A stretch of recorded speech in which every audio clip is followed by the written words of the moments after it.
This is the May 29th IMAG MSM GLIMPRINT mini seminar. And as always, I need to remind people that this meeting is live streamed and recorded and available in edited form afterwards for public viewing.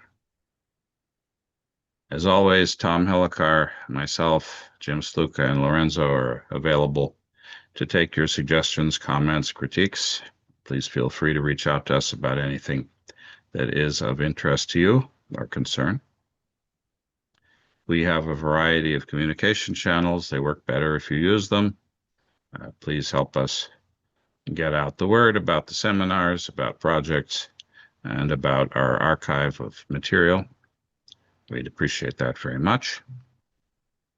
If you have a publication to share related to multi-scale modeling, especially in the context of immune modeling, although it doesn't have to be, it could be foundational, it could be quantitative biology experiments.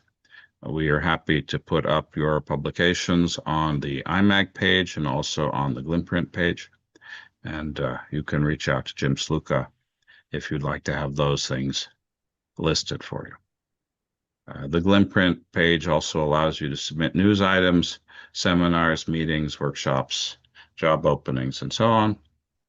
Please take advantage of that. Again, if you're having trouble with it, reach out to Jim Sluka, and he'll do his best to support you in getting your word out. Our goal is to try to build community, and we're trying to do the best we can to reach out and connect people in this broad area of multicellular modeling, quantitative biology, and immune modeling. We still have open the CompuCell workshop, virtual workshop this summer, at the end of July, beginning of August. If your students or friends would like to attend, we'd be happy to have you. There will be a OpenVT workshop on model sharing, which will include a award of a first OpenVT prize this year for reproducible modeling. There also will be some mini symposia associated both with GLIMPRINT and with OpenVT at the SMB meeting in Edmonton. I hope I'll see many of you there. The workshop is going to be held on the Sunday before the meeting starts. If you're interested, you can reach out to me and we'll be glad to tell you about it. We'd be happy to see more of you there as part of that. Grace reminds us that there is this upcoming summer ISMB meeting, which is going to have a session on digital twins. You can reach out to the appropriate people at NIH if you want more information about that. Coming up, we have a busy summer. We have a talk on neural networks for drug dynamics in June. We have Julia Arciero speaking in June, end of June, and we have Jacob Barak, who was a very active member when this group first was set up 5 years ago now, and he's going to be talking about a little bit of a review of where we were and where we've come since then. If we'd love to have your suggestions for additional speakers, feel free to suggest yourself, your students, your postdocs. Don't worry if you've spoken before. If you have something new to say or a different project you'd like to present, that's great. And if there are people that you've read work from recently that you would like to see present, they could be very well experimentalists, clinicians, technology developers. We are always looking for ideas for people that people would like to hear. So please do let us know who we would like to hear from, and we'll do our best to get them on the schedule. We'll have a steering committee tomorrow morning at 11 a.m. If you think you should be invited and you haven't been, let us know. We'll send you an invite. We've been discussing coordination between this seminar series and Maria. There have been some other discussions about coordination with other virtual seminar series as well. There may be some organizational work related to the SMB mini symposia as well. So we'd be happy to have your help tomorrow morning at 11 if you're available. Are there any other announcements before we move on to our talk? Okay, we have today Erin Zhao from IU in Indianapolis, who's going to be talking to us about mathematical modeling of major arterial occlusion. And I don't do elaborate introductions, so I won't take more of her time. I will turn over the screen share to you. So, thank you for the introduction and thank you for inviting me to present at this seminar. Um, I'm Erin Zhao. I'm a PhD student at IU Indianapolis, or I'm not sure if I'd be called a former student since I defended in April, but I'm going to be talking about the research work that I did for my dissertation, which is mathematical models of major arterial occlusion. So basically, an occlusion is the blockage of a blood vessel or a major artery, and this is usually caused by too much plaque or cholesterol buildup within the vessel. So this obstructs the blood flow from reaching the dependent tissue regions, but fortunately, there are these collateral vessels, which are pre-existing blood vessels, and typically in the healthy case, they have little to no blood flow through them. But when there is an occlusion, they can actually redirect the blood flow that would usually go through the blocked artery so that it can still reach dependent tissue regions. So they kind of act like a detour for blood flow to get around the blockage. And when this occlusion occurs in a peripheral area, commonly the femoral artery in the leg, this is known as peripheral arterial disease, and it usually causes limb ischemia, which is tissue damage due to lack of blood flow and oxygen supply, or claudication, which is pain during walking or exercise. So currently, it's primarily treated by surgery by inserting a graft to bypass the occlusion, but there are a lot of complications, and this is a very invasive treatment. So there's a great need for more efficient treatment options, and ideally, they would be able to utilize the natural pre-existing collaterals that are already there. So, our model of femoral artery occlusion is based on the work that our collaborator in the medical school did. So, he basically did femoral artery occlusion experiments in the rat hind limb. So, our model schematic is based off of his anatomical schematic. And our schematic kind of resembles an electrical circuit. So each resistor represents a compartment with the same type of vessels arranged in parallel. And so typically, blood flow to the calf goes through the external and femoral arteries in the top branch of the circuit. But when there is an occlusion of the femoral artery, which is denoted here by the red X, the blood flow has to travel through the internal iliac artery, through the collateral vessels, and reach the collateral dependent region in the calf that way. So the internal iliac artery, which typically supplies the thigh, uh, has to supply the thigh and the calf region via the collateral vessels.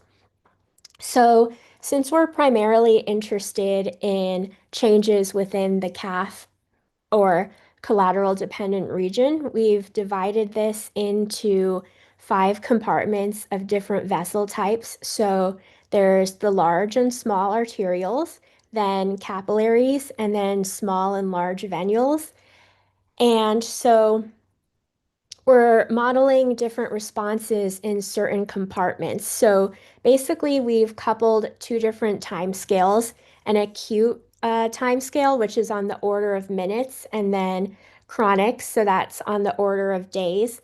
And the acute responses involve the changes in vascular tone, which regulate constriction or dilation of vessel diameters.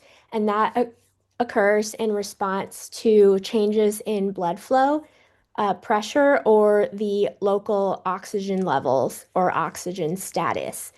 So the red boxes basically represent the types of vessels that undergo these changes in vascular tone. So it's the collateral vessels and the large and small arterioles. And then for the chronic or long-term responses, there's arteriogenesis, which is basically where the vessel adapts its structure so that it can attain a larger diameter at basically the same level of vascular tone, so structural enlargement. And this occurs in the same compartments that undergo changes in tone, since you typically sustained vasodilation is going to lead the vessel to enlarge structurally.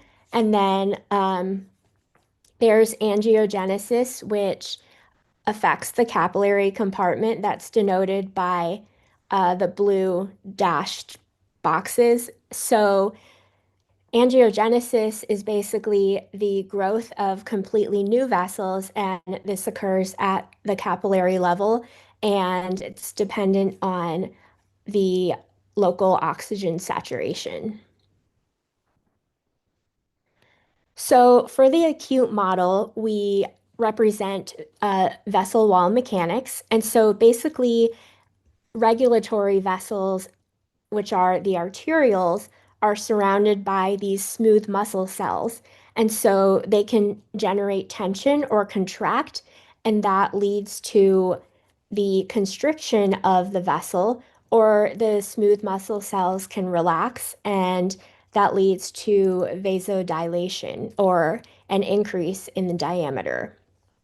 So the vessel wall is under a certain amount of tension, which can be calculated using the law of Laplace, which is based on the transmural pressure across the vessel wall, and the radius or diameter over 2.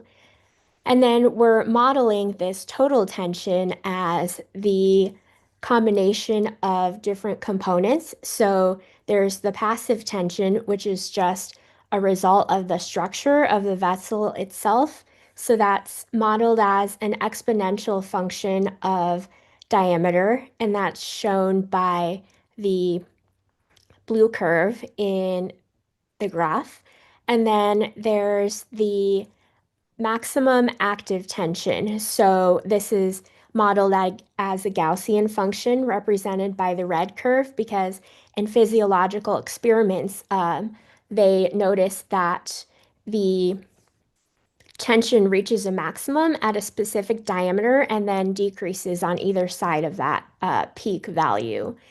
And then maximum active tension is multiplied by a level of activation, A. So this represents the degree of smooth muscle tone, which is currently present. And A is between 0 and 1. So you can think of it as the fraction of maximum active tension that's currently present.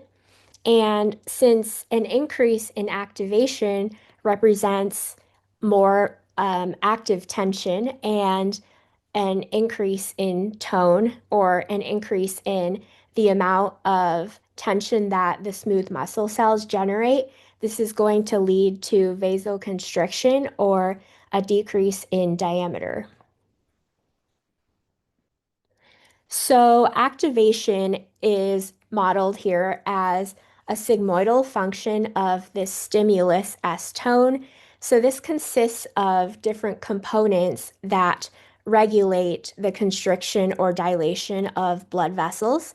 So first there's the myogenic response in red, and that's determined by the tension across the vessel wall. So tension is calculated from pressure, and basically in this response, an increase in pressure is going to lead to a decrease in diameter. This can be kind of counterintuitive at first, because you usually think of an increase in pressure as causing expansion, but blood vessels have this natural mechanism where they constrict in the presence of increased pressure so that when your blood pressure goes up, the vessels won't rupture. And since this leads to constriction or a diameter decrease, this is going to be a positive contribution to stimulus because the stimulus basically increases activation, which, as we mentioned earlier, decreases the diameter.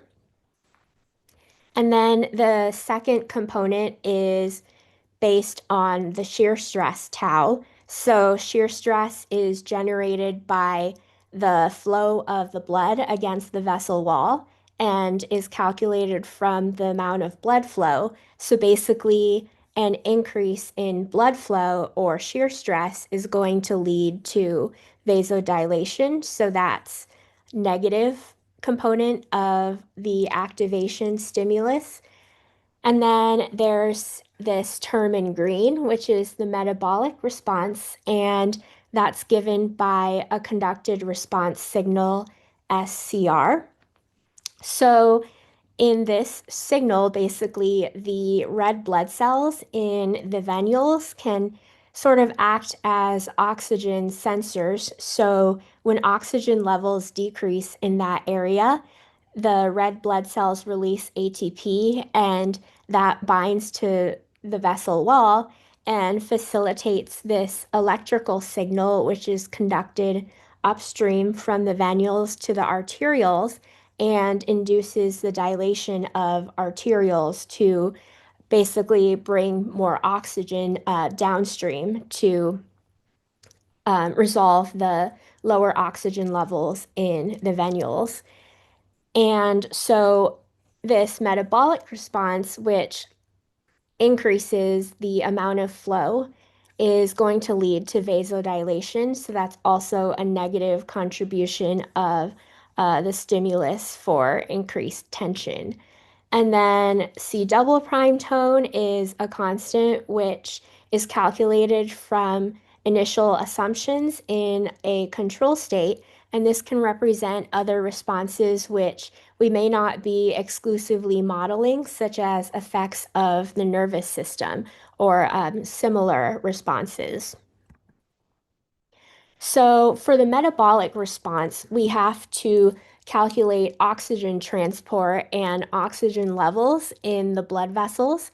So we do that using this Krogh cylinder model. So in this model, each vessel basically runs along the central axis of this tissue cylinder, and the vessel is exclusively responsible for supplying oxygen to just its immediately surrounding tissue cylinder. So we track oxygen by the partial pressure of oxygen, P of XR. So it's a function of the axial coordinate along the length of the vessel, X, and then the radial coordinate, R. And then this also depends on M naught, oxygen demand, which you can think of as like an activity level. So if M naught is low and you're at a low activity level, that would correspond to being at rest. And then a high oxygen demand would correspond to intense exercise. So oxygen is transported in two different ways, diffusion and convection. So diffusion is basically in the radial direction from the center of the vessel out towards the boundary of the tissue cylinder, where K is the diffusion constant. And then on the right-hand side, we have oxygen demand. So basically, the radial diffusion is going to be equal to oxygen demand.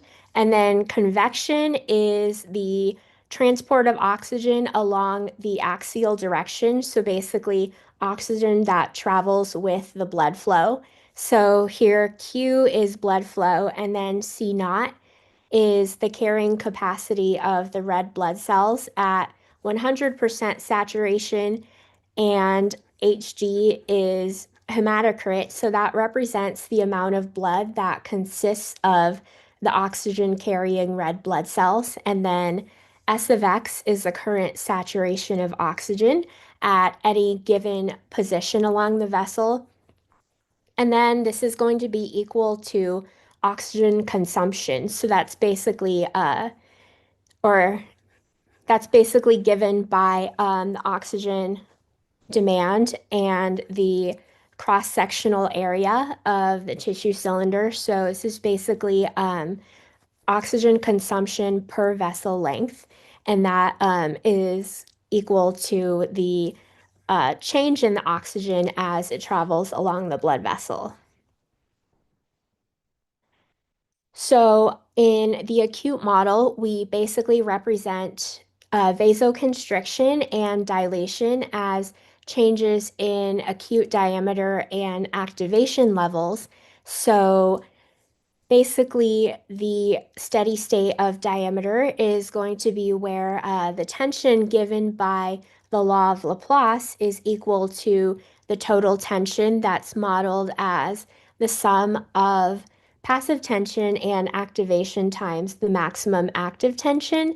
And so here, tau D and tau A are time constants governing the rate of convergence of the differential equations. And then uh, the change in activation is based on the total activation, which, as I mentioned earlier, was the sigmoidal function of the stimulus.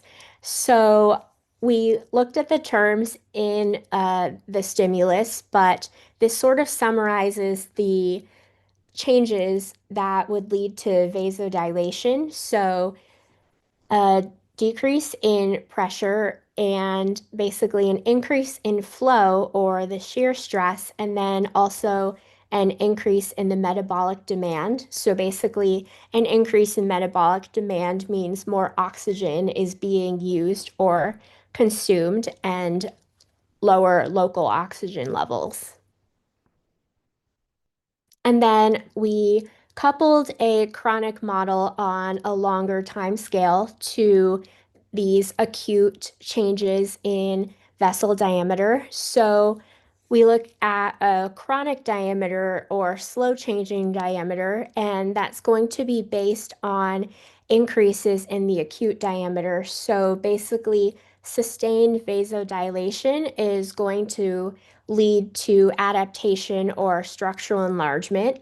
And then we have this changing rate of diameter enlargement K naught. So basically, towards the beginning and end of the changes in diameters, the rate of change is a little bit slower, and there's like a peak level in the rate of change during the middle of the time period. So, with structural enlargement of vessels, there's going to be an increase in this passive diameter, which is essentially the maximum diameter that vessels can attain in the absence of any vascular tone. So usually this is a fixed property of vessels, but if they're structurally adapting, this has to be changing. So we use here a saturating function of the chronic diameter. So the maximum passive diameter is going to be given by this value beta times the initial passive diameter before any structural adaptation has taken place. So basically, we fit beta and C1 in the rate of change to experimental data measuring the passive diameter in the days following occlusion. So we just minimized the distance between model predicted passive diameters and the measured ones. And then eta I is calculated from the assumptions in the initial conditions.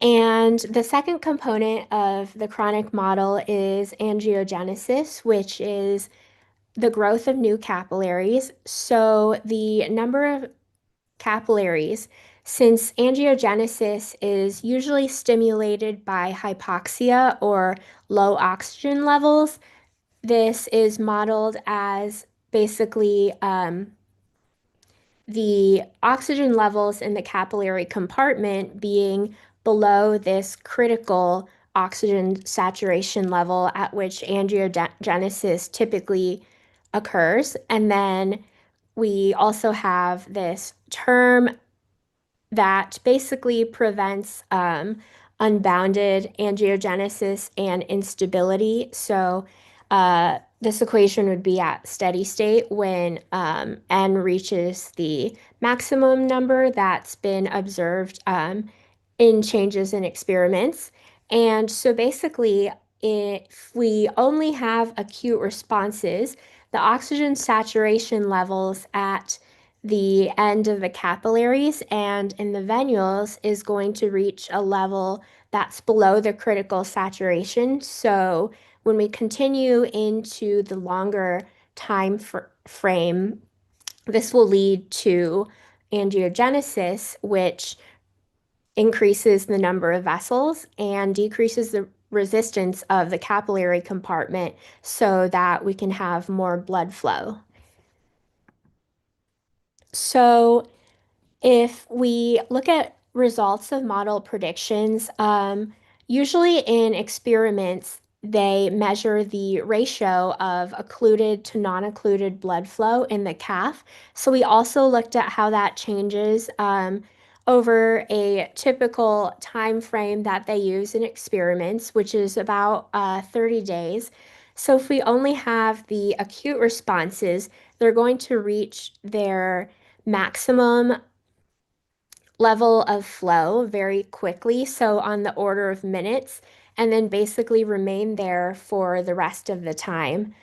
And then if we add or couple the chronic responses to the acute ones, there's this further gradual increase in flow over the rest of the time period. And so we compared that to data points of measurements in the acute time frame and during a longer time span. And then we also looked at the total amount of flow with variations in oxygen demand or activity level. And so we also compared these to data that used electrical stimulation of calf muscle to simulate different activity levels.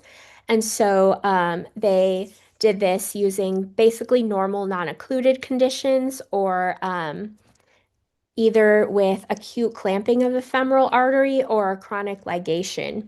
So basically, with only acute responses, this level of blood flow is going to reach a maximum or a plateau at a very low level of oxygen demand.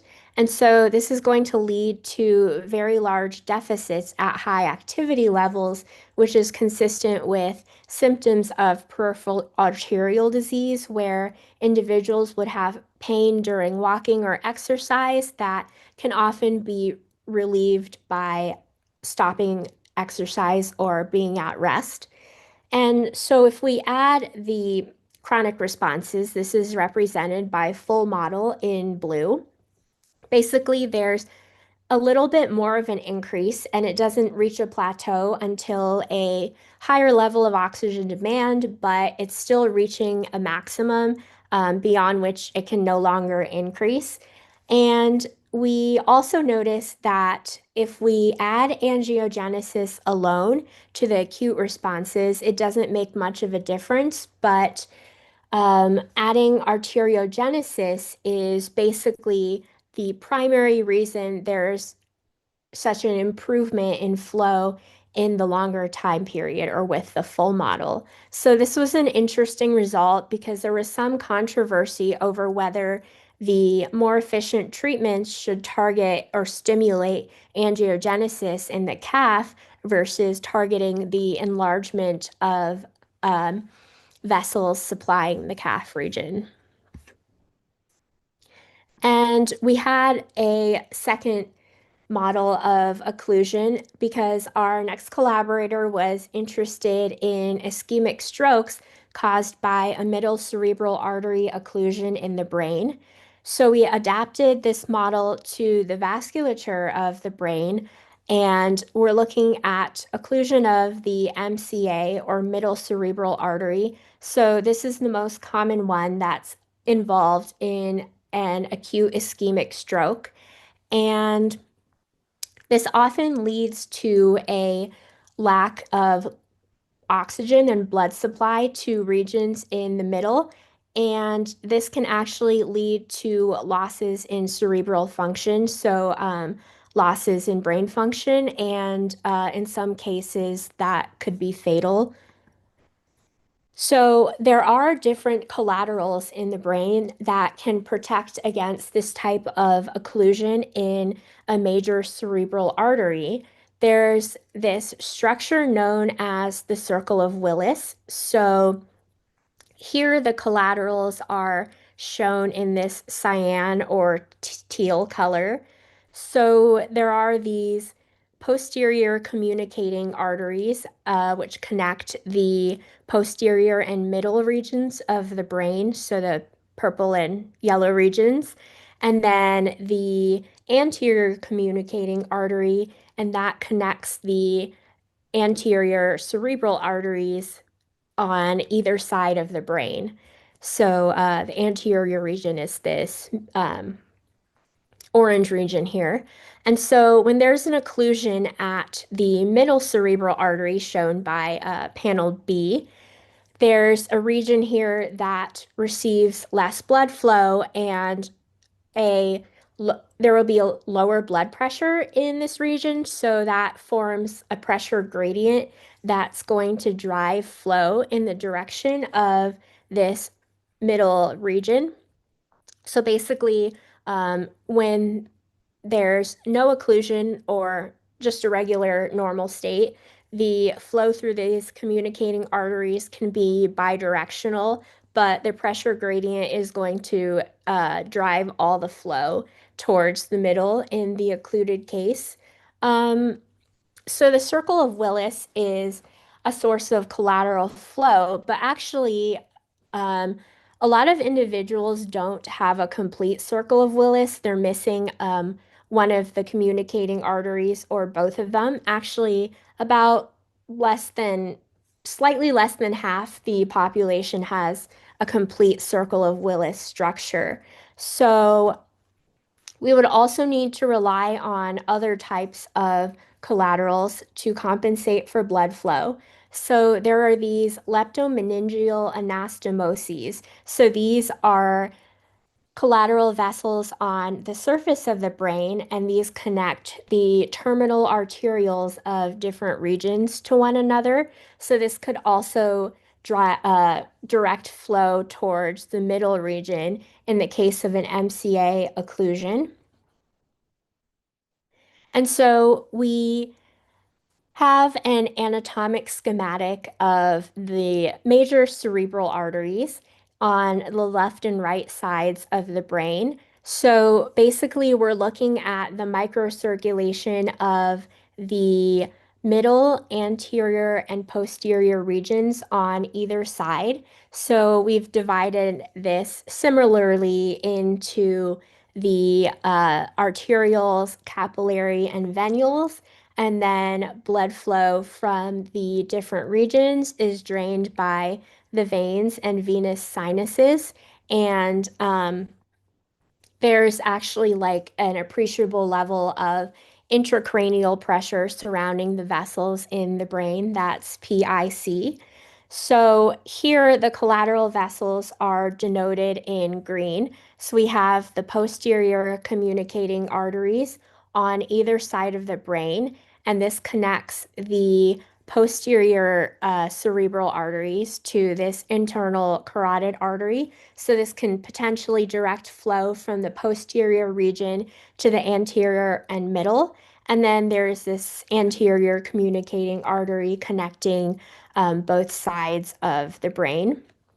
So the red X would denote the occlusion that we are modeling. So it's the left middle cerebral artery, and then the leptomeningeal collaterals are also shown in green. They're connecting the large arterioles to of the anterior and posterior regions to the middle region. And the highlighted compartments represent compartments that are vasoactive. So basically, here we're modeling changes in diameter and activation. So the responses that we're looking at that regulate diameter and activation are um, the same responses from the femoral artery occlusion model, although the metabolic response is a bit more difficult to calculate due to the many bifurcations within the brain circulation. Um, we looked at similar changes within the local tissue regions. So basically, with increasing oxygen demand, there is a similar effect that we observed in the previous results. So basically, a significant increase in total flow in the normal case, which is shown by the solid lines. So this middle region has much higher flow since the middle cerebral artery supplies the most regions of the brain in a very large area. So that's why middle cerebral artery occlusion is so significant in basically stroke pathology. And so we notice that in the occluded case, the dashed lines, in the middle region, there's actually an increase in blood flow uh, with low oxygen demand, but then a decrease with higher levels of demand, which can be counterintuitive or not what we would expect, at least not based on results of the previous model.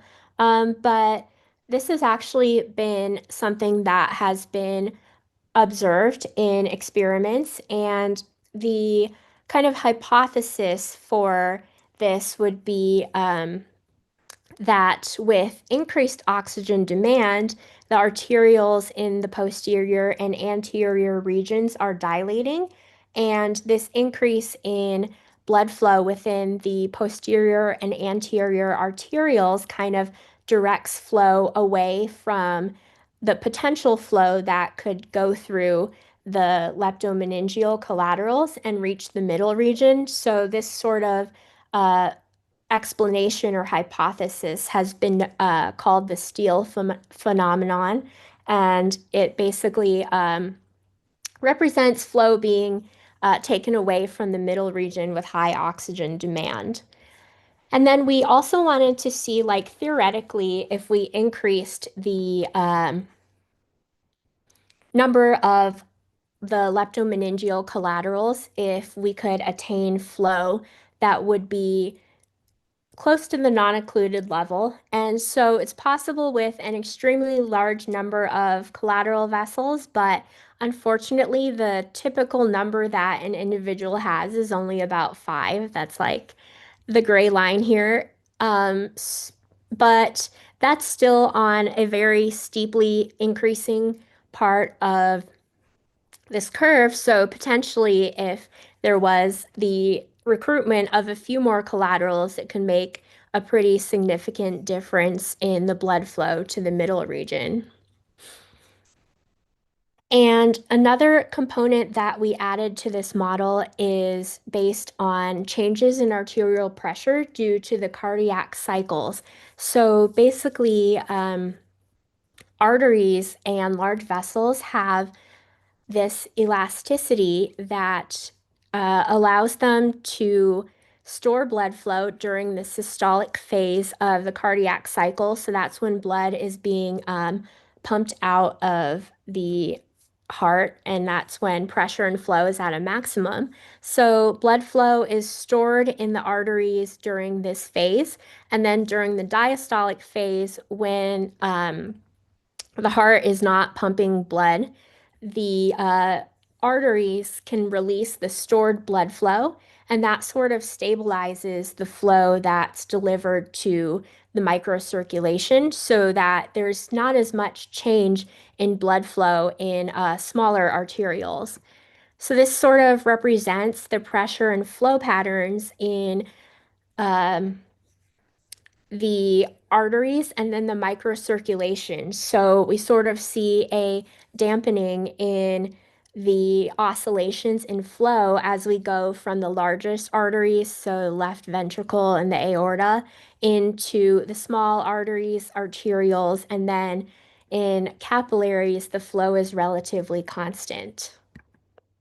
So to model the elasticity of these arteries, we're using compliance, which is represented in the circuit analogy as a capacitance. So similar to how capacitors in an electrical circuit store charge, here the capacitors represent the ability of arteries to store blood flow.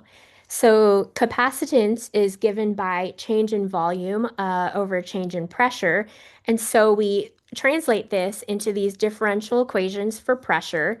So basically, on the left-hand side, we have capacitance and the change in transmural pressure. So pressure at the point minus the intracranial pressure. And so we equate this to the change in volume. So basically, change in volume is net blood flow. So the incoming flow to this point minus the outgoing flow. And by Ohm's law, this blood flow is represented as the change in pressure over the change in resistance. So basically, at each of the nodes where we have a capacitance, we have one of these differential equations, and then at the other points, we can just apply Kirchhoff's law, and this gives us a system of differential algebraic equations that we can use to determine the pressures at each of these points. And so if we look at the impact of um, imposing this basically pulsatile or periodic boundary condition based on the cardiac cycles. We did this by solving the diameter and activation equations on sort of one time scale. And then at each point of these equations, the pressure differential algebraic system is solved on a time scale of 0 to 2 seconds. So that's denoted by p time. So we have these sort of oscillatory or periodic solutions for flow and pressure at each time point when we're calculating diameters and activations. And so to calculate basically shear stress and oxygen transport and all those components of the stimuli, we average flow and pressures on the last period of the pressure P time solutions. And so the averaging, I guess the downside would be it could potentially sort of minimize the effects of pulsatility. So, um, coupling these differential equations rather than solving the pressure differential equations within the diameter activation ones is something that we're going to look at in future work. And then if we look at basically the average flow at each of the time points in the DA time scale, we wanted to see the effects of an increased mean arterial pressure. So basically, we looked at this control value in blue and then an elevated mean pressure in red. And so actually with a higher mean arterial pressure, there's an increase in the amount of flow. And so this is kind of this makes things complicated because hypertension is a condition that commonly co-occurs with stroke. And actually, if you decrease the pressure during the ischemic stroke that could potentially decrease the amount of flow to affected regions. So the treatment of hypertension and stroke together is very complicated. And then we also wanted to look at the effects of distensibility, or basically elasticity of the arteries. So this represents the maximum and minimum of the pressure waves at different points along the network.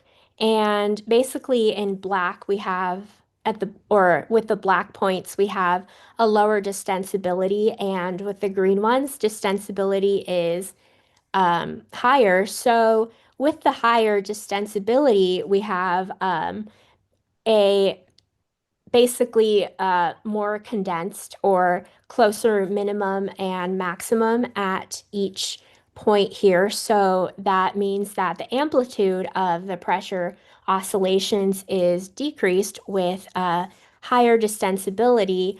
Um, so that's something that is an interesting topic to explore, because actually it's theorized that with like increasing age or conditions like hypertension, the vessels become less elastic or have a lower distensibility, and um, lower distensibility, arterial stiffening or lower distensibility has actually been associated with various like pathological conditions in the brain, and can potentially worsen the effects of conditions like stroke or enhance the progression of these conditions. And so, to wrap this up, because I know I might be kind of over time, with the first model of peripheral arterial disease and femoral artery occlusion, with those two coupled time frames, we observe the immediate dilation of collateral and distal vessels in the acute time frame.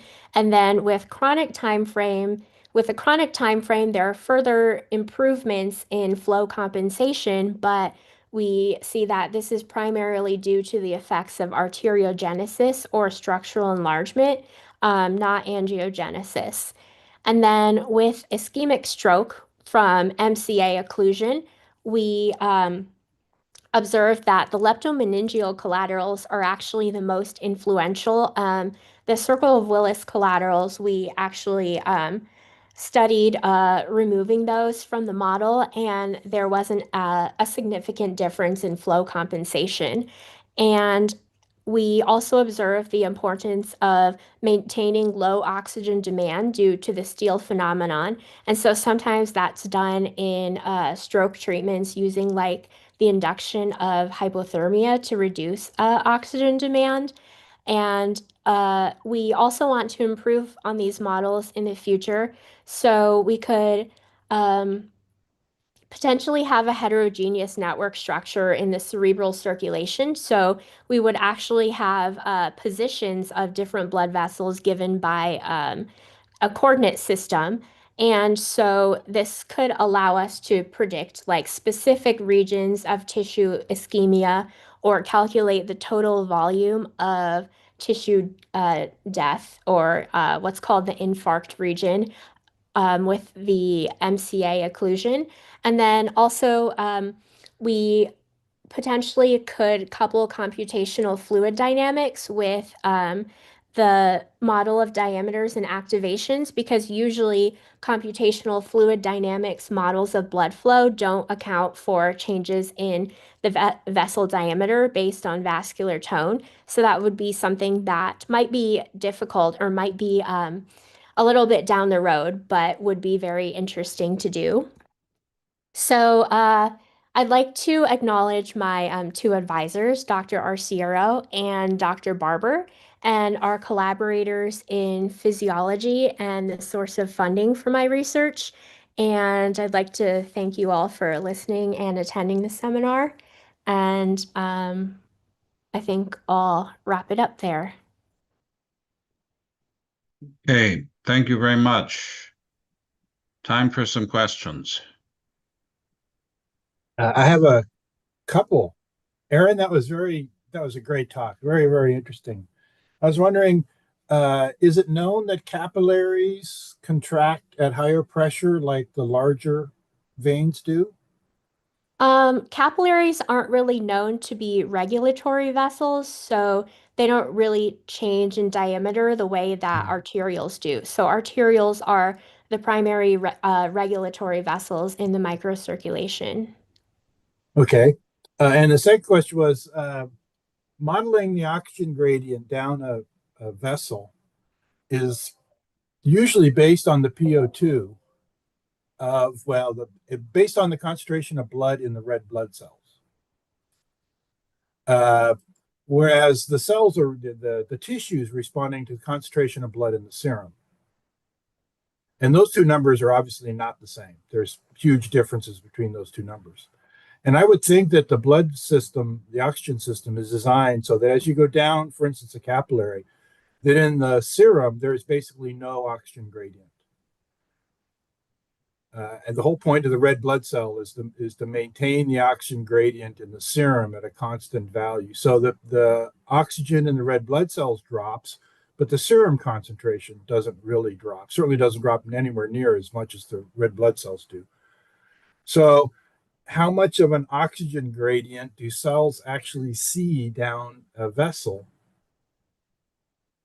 It depends on the type of vessel. So usually in upstream arteries and arterioles, there's not much change in the oxygen saturation of the red blood cells. The primary region where the oxygen diffuses outwards to the tissue is in the capillaries. So the biggest change would be in the capillaries, and then the venules usually don't participate in oxygen exchange. So basically, the largest gradient is in the capillaries. Okay, but like I say, I'm not sure if there is any oxygen gradient in the capillary, at least not in the serum. And again, it's the serum oxygen that the cells are responding to. You certainly get to the point where eventually the red blood cells deplete of oxygen, and now the serum can't be maintained at a constant oxygen tension. If your capillary is long enough, eventually you'll get a serum drop in oxygen. But I'm not sure if there's any evidence that you actually get a functional gradient in the serum down a capillary. So I'm just wondering, I mean, there's pH changes. That's what's triggering the red blood cell to release oxygen. CO2 to acid to red blood cell releases oxygen. Um, but in any case, it's an interesting question about is there, this, like I say, the tissue cares about the serum oxygen concentration, which solubility of oxygen in serum is a couple millimolar. Uh, the red blood cell's job is to keep that concentration constant. And so I'm not sure there's much gradient down the pipe, but it'd be an interesting question to ask. Yeah, so in our equation for convection, we're tracking the amount of oxygen that's bound to the hemoglobin in the red blood cells. So that's what our oxygen saturation variable represents. So we kind of assume that the amount of oxygen that's bound to red blood cells is going to uh, determine the amount of oxygen that can diffuse to the surrounding tissue regions. So, with the oxygen saturation, that's strictly saturation in the red blood cells, not in the surrounding Mhm. plasma, basically. That's why we have the hematocrit or the fraction of red blood cells in that equation. So we kind of assume that the oxygen in the tissue is going to be related by how much oxygen is being bound and transferred by the red blood cells. One more quick question. In your model, if you change the hematocrit from zero point 0.4 to 0.45, does it really make much difference? The Um, normal female hematocrit, humans zero point 0.4, males 0.45. I'm just wondering, does the model actually respond to a change that is relatively small like that? um, we haven't really looked at changing the hematocrit. We just used the typical value of hematocrit that's been observed, which is around zero point 0.4, I think. But it would be interesting to look at because I think with an increase in hematocrit, you'd also get an increase in the viscosity of blood, and that would actually affect like resistances. So that would be interesting to see. But my hypothesis would be that with a slight change, like maybe the difference between males and females, there wouldn't be a significant difference in model results. Maybe if you had a big change, like someone took EPO or one of those, I guess, chemicals that Mhm. significantly increases the red blood cells, then maybe there would be more of a difference because with our oxygen saturation, you're basically going to get more or higher levels, and that's going to affect the metabolic response. Yeah, you'd also imagine, I mean, what happens when you give blood? Your body replaces that blood volume very, very quickly, but it replaces it with water. So your hematocrit goes down by 10% or whatever it is. Or in acute bleeding injury where losing blood rapidly, it's being replaced with serum. The hematocrit crashes. The system needs to be robust enough to handle when somebody gives a pint of blood or when somebody gets a significant bleeding wound and the hematocrit is going down rapidly. Yeah, Very interesting. Thank you. actually, with like uh, I think different models, they actually look at the uneven partitioning of hematocrit Yeah. in like smaller blood vessels, but we're trying to kind of encompass like a larger scale, Yeah. so we don't really consider that at specific vessel bifurcations. Mhm. That's also an interesting component of like uh, networks in the Mhm. microcirculation.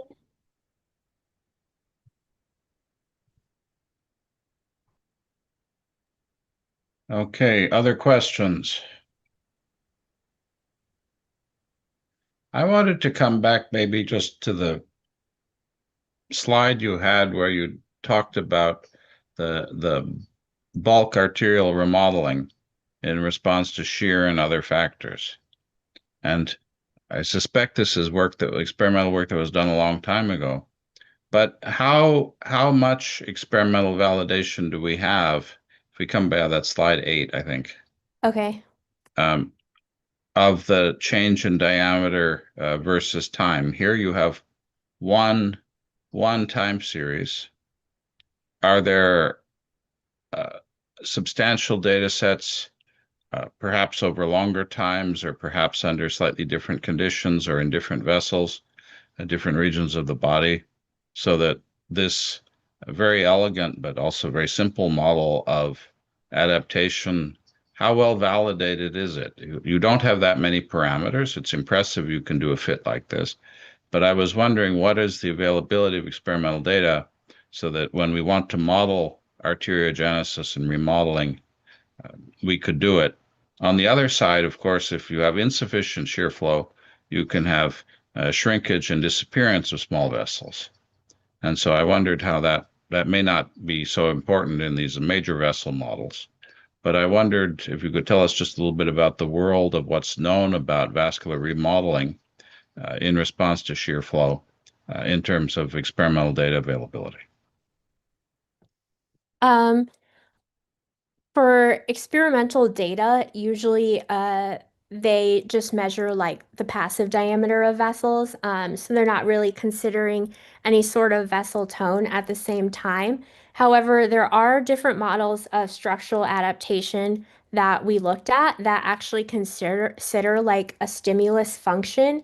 But that actually included like the same components as our acute diameter stimulus. So typically, with the chronic adaptation or chronic increases in diameter, they would also look at basically the pressure, the shear stress, and the oxygen levels. So since th those models that we looked at had basically similar responses that we had in the activation equation. We decided to just make it a function of basically increases in acute diameter. I was asking partly because we worked some years ago in the liver, and after acute injury, you see shunting in the liver. Probably this is all happening on a time scale that's purely acute. There's no time for that, for the kind of arteriogenic remodeling that you're talking about here. But we were struck that for a certain level of occlusion, the liver seemed to be able to recover completely. And for even small increases in occlusion above that, you had necrosis of the entire liver. And so there seemed to be a very sharp cutoff where the degree of occlusion went from essentially being recoverable to irrecoverable.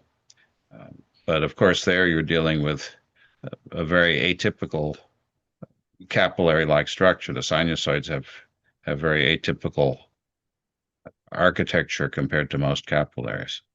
So here, Yeah. of course, we're dealing with large-scale vessels. But to me, that was interesting just to think about how we might apply these ideas in the context of modeling liver occlusion.